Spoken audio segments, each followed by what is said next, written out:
الصلاة والسلام على النبي المصطفى المختار وعلى آله وأصحابه الأخيار أما بعد সমস্ত তারিফ ও প্রশংসা সে মহান রব্বুল আলামিনের জন্য যিনি আমাদেরকে মাগরিবের পর এই আঞ্জুমানে বসবার জন্য তৌফিক দিয়েছেন।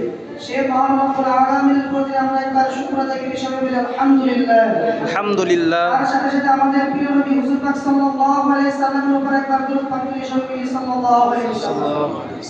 ভাই মহতরম দোস্ত বুজুর্গ, আমি আপনাদের সম্মুখে দাঁড়িয়েছি জাহান্নাম সম্পর্কে কয়েকটি কথা বলে আমার বক্তব্য শেষ করব ইনশাআল্লাহ তাআলা। আল্লাহ এবং আল্লাহর হাবিব সাল্লাল্লাহু আলাইহি সাল্লাম আমাদেরকে বারবার জাহান্নামের আযাবের কথা বর্ণনা করে আমাদেরকে বারবার ভয় দেখিয়েছে। বলেছেন জাহান্নাম একটি ভয়ঙ্কর জায়গা, জাহান্নাম একটি খারাপ ঠিকানা, জাহান্নামের মধ্যে রয়েছে আগুন, জাহান্নামের মধ্যে রয়েছে সাপ বিচ্ছু, জাহান্নামের ভিতরে রয়েছে বহুত রকমের বিষধর জানোয়ার, আর জাহান্নামের মধ্যে রয়েছে ভয়ঙ্কর ভয়ঙ্কর আযাব। ভাই মহতরম দোস্ত বুজুর্গ, আর বলেছে জাহান্নামের আগুন হলো কালা, জাহান্নামের আগুন হলো কালা। এই জাহান্নামের আগুন যে কালা, এই আগুনটা কিভাবে কালা হলো?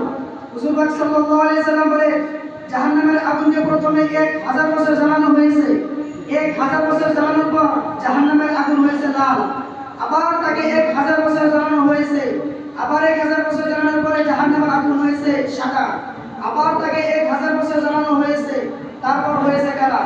তাহলে বোঝা গেল 3000 বছর জ্বালানোর পর জাহান্নামের আগুন হয়েছে কালা। এখন পর্যন্ত কালা আছে, মানে হামেশা হামেশা জাহান্নামের আগুন কালা থাকবে। ভাই মহতরম দোস্ত বুজুর্গ, হুজুর পাক সাল্লাল্লাহু আলাইহি সাল্লাম বলে তোমরা যেরকম বাড়িতে আগুন ব্যবহার করো, সেই আগুন হলো জাহান্নামের 70 ভাগের 1 ভাগ, সেই আগুন জাহান্নামের 70 ভাগের 1 ভাগ। তো এই কথা শোনার পর সাহাবায়ে কেরাম রাদিয়াল্লাহু তাআলা আনহুম বললেন ইয়া রাসূলুল্লাহ, তাহলে তো জাহান্নামীদেরকে জ্বালানোর জন্য তো দুনিয়ার আগুনই কাফি ছিল, যথেষ্ট ছিল। আল্লাহর হাবিব সাল্লাল্লাহু আলাইহি সাল্লাম বলেন শোনো, জাহান্নামের আগুন দুনিয়ার আগুনের থেকে 69 গুণ তাপমাত্রা বেশি হবে। ভাই মহতরম দোস্ত বুজুর্গ, এখন তো আমরা জাহান্নামের কিছু বর্ণনা শুনলাম, জাহান্নামের ভিতরে কি আছে। এখন যে আমরা তো জানি জাহান্নামের যে গর্তটা, সেই গর্তটা কত বড় হতে পারে, কত গভীরতা হতে পারে, চলুন আমরা শুনে আসি। হযরত আবু হুরায়রা রাদিয়াল্লাহু তাআলা আনহু বর্ণনা করে যে আমরা এক সময় হুজুর পাক সাল্লাল্লাহু আলাইহি সাল্লামের খেদমতে ছিলাম, খেদমতে থাকার সময় আমরা একটি আওয়াজ শুনতে পেলাম। আওয়াজ শোনার পর আল্লাহর হাবিব সাল্লাল্লাহু আলাইহি সাল্লাম আমাদেরকে বলল, তোমরা কি জানো এই আওয়াজটা কিসের আওয়াজ? সাহাবায়ে কেরাম রাদিয়াল্লাহু তাআলা আনহুম বললেন, এটা তো আল্লাহ এবং আল্লাহর হাবিব সাল্লাল্লাহু আলাইহি সাল্লাম ভালো জানেন। আল্লাহর হাবিব সাল্লাল্লাহু আলাইহি সাল্লাম বললেন, এই আওয়াজ হলো জাহান্নামের নিচতলে পাথর পড়ার আওয়াজ। আল্লাহ সুবহানাহু ওয়া তাআলা আজ থেকে 70 বছর আগে জাহান্নামের মুখের মধ্যে একটি পাথর ছেড়ে দিয়েছিল জাহান্নামের নিচে পৌঁছানোর জন্য। আজ 70 বছর পর সেই জাহান্নাম নিচতলে যাওয়া উপস্থিত। ভাই মহতরম দোস্ত বুজুর্গ, এই জাহান্নাম এত ভয়ঙ্কর, জাহান্নামের ভিতরে এই যে জাহান্নামের যে আযাব তাদের জন্য রাখা হয়েছে এগুলো আযাব। আল্লাহ সুবহানাহু ওয়া তাআলা কোরআন কারীমের ভিতরে বলে ওয়ালিল্লাযীনা কাফারু বিরাব্বিহিম আযাবু জাহান্নাম ওয়া বি'সাল মাসীর। এই জাহান্নাম রয়েছে তাদের জন্য যারা আল্লাহর সাথে কুফর করবে, আল্লাহকে অস্বীকার করবে, তাদের জন্য রয়েছে এই জাহান্নামের আযাব। আর আল্লাহ সুবহানাহু ওয়া তাআলা বলে এই জাহান্নাম হলো কি ভয়ঙ্কর জায়গা।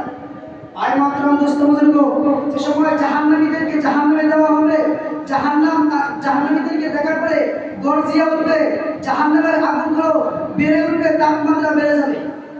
ভাই মহতরম দোস্ত বুজুর্গ, জাহান্নামীদেরকে যে সময় জাহান্নামে দেওয়া হবে, জাহান্নামের ভিতরে যতগুলো আযাব আছে, তার মধ্য থেকে সবথেকে ছোট আযাব হলো কি করা হবে, জাহান্নামীদেরকে আগুনের জুতা পরিধান করে দেওয়া হবে। যে সময় জাহান্নামীদেরকে আগুনের জুতা পরিধান করে দেওয়া হবে, তাদের আগুনের তাপে মাথার মগজগুলো টপটপ করে পড়ে যাবে, আর তারা মনে করবে আমাকে মনে হয় সব থেকে বড় কঠিন আযাব দেওয়া হইতেছে, কিন্তু তাদেরকে সব থেকে ছোট আযাব দেওয়া হইতেছে। আর জাহান্নামীদের মানে যে সময় জাহান্নামে চলে যাবে, তারা মৌত মৌত করে চিৎকার করবে, কিন্তু তাদেরকে মৌত দেওয়া হবে না। তারা কান্না করতে করতে একটা সময় এসে যাবে, তাদের চোখের পানি খতম হয়ে যাবে, শেষ হয়ে যাবে, তাদের চোখের পানি পড়লে তাদের চোখ থেকে রক্ত বাহির হবে। ভাই মহতরম দোস্ত বুজুর্গ, আমরা তো অনেক কিছু শুনলাম জাহান্নামের বর্ণনা, জাহান্নামের আযাবের সম্পর্কে। এখন এই জাহান্নাম যদি আমরা জাহান্নাম থেকে নাজাত পেতে চাই, বা কোন সমস্ত লোক এই জাহান্নাম থেকে নাজাত পাবে আর কোন সমস্ত লোক এই জাহান্নামে যাবে। হযরত আবু হুরায়রা রাদিয়াল্লাহু তাআলা বর্ণনা করেন যে রাসূলুল্লাহ সাল্লাল্লাহু আলাইহি ওয়াসাল্লাম বলেছেন, ওই সমস্ত লোক যাবে যে সমস্ত লোক বদ আখলাক হবে। সাহাবায়ে কিরাম রাদিয়াল্লাহু তাআলা জিজ্ঞাসা করলেন, ইয়া রাসূলুল্লাহ, বদ আখলাক কোন সমস্ত লোক হবে? ওই সময় আল্লাহর হাবিব সাল্লাল্লাহু আলাইহি ওয়াসাল্লাম বলেন, মান লাম ইয়ামাল লিল্লাহি বিতাআতিন ওয়া লাম ইয়াকরুব লাহু বিমাসিয়া। যে সমস্ত লোক আল্লাহ তাআলাকে রাজি খুশি করার জন্য ইবাদত করবে না, আমল করবে না, যে সমস্ত লোক আল্লাহ তাআলাকে রাজি এবং খুশি করার জন্য গুনাহকে ছাড়বে না, ওই সমস্ত লোক যাবে জাহান্নামে। ভাই মাতরম দুস্থ বুজুর্গ, এখন যদি আমরা সেই জাহান্নাম থেকে মুক্তি পেতে চাই, জাহান্নাম থেকে নাজাত পেতে চাই, তাহলে আমাদের করণীয় কি?